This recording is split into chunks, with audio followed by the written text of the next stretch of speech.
first waves of legionnaires made their way down Amhes Road and began to form, I knew the truth.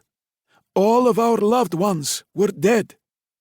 The strangest happening was the arrival of the Sanguine monks.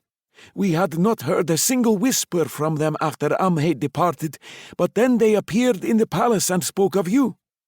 He pointed to Kealin. They said to seek the half-elf. They told us that you were our only hope. I did not think any more of it. We gathered our supplies, the best of our men, and the ones who wished to follow us from the battle only a few hours before. Once we took the secret passage and evaded our captors, we went into the mountains. We told those that knew our way out of the city to seal the passageway. If we were caught, we did not want to risk any easy way into Eh-Rin. We knew none lived north of the valley. We had to believe that any survivors went south. This place was the first forest we found that seemed of liking to an elf. Kealin grinned. I do not know why the Sanguine sought me. I am just one man. There is power in your bloodline, a younger one, a baby. They have him, the Sanguine. They say he is the most potent of Dwemer blood they have ever seen. Ulrich looked to Kealin and then back to Dabar. He is safe, for now. As long as the shield above the city is up.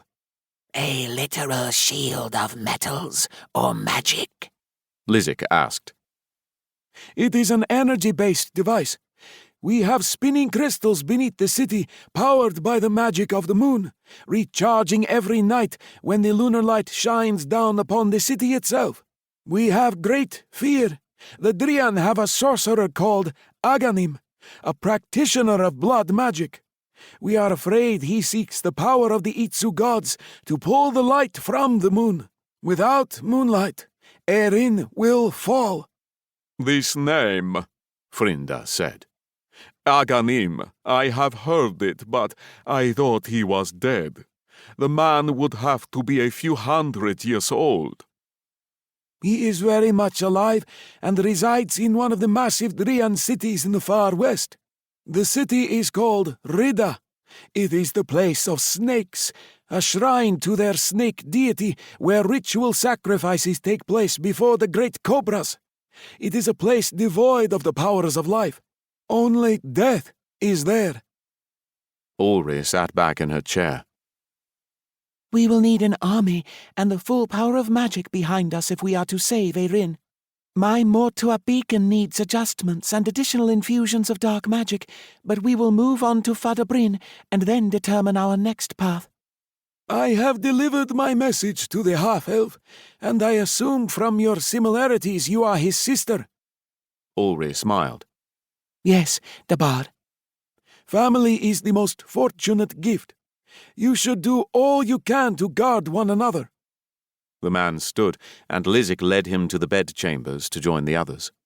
Brethor sat down with the others. I could get to the city now, with my amulet, but I could not move an army there. Blood magic, the kind he speaks of, takes much time. We are fortunate that the powers within Eh-Rin are as they are. We have some time, but not too much. Ruach and Jessia now joined them. The aura is working on something down below, Jessia said. Something of metal of the strangest kind. She does my bidding, Jessia. You would be good to listen to her, for her wisdom is beyond mine in some ways. A Rusis could learn much from an acolyte of necromancy. I prefer elemental magics. Bones can stay where they are. Ulrich laughed. Ruach poured himself a cup of wine and sighed. The elf in there, he is a scion, but he remembers little of the battle. He was knocked unconscious, or so it seems, just before the Orc Star came to life. He awoke to fire and sunrise. So much death, said Kealin. Does he know of any else who survived? Ruach shook his head. I wouldn't worry yourself of it. The dead are that way, and that way they shall remain. Ulrich